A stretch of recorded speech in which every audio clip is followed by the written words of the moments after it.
Okay, we just entered the Pompeii ruins, UNESCO World Heritage Site.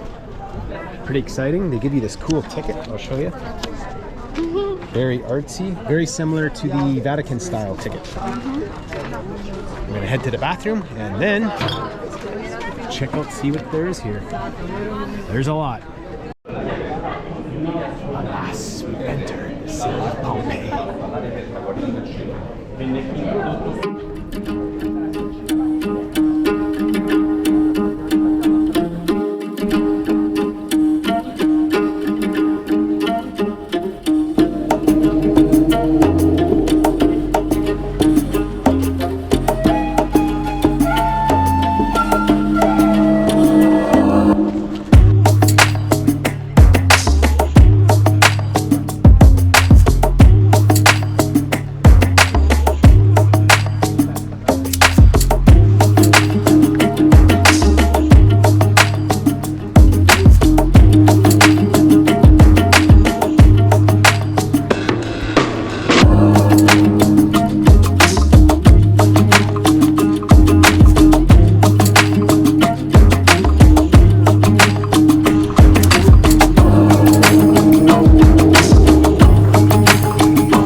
Oh, sorry.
Well, that concludes our tour of Pompeii here in Italy. What'd you think? Yeah. 6 hours of walking on rock and stone. It's quite exhausting. I'm pretty sure we missed a few places. Yeah. It's a big thing. But following video is a pretty decent breakdown of 90% of the stuff you'll see in Pompeii here in Italy. Okay, now to head to the souvenir shop.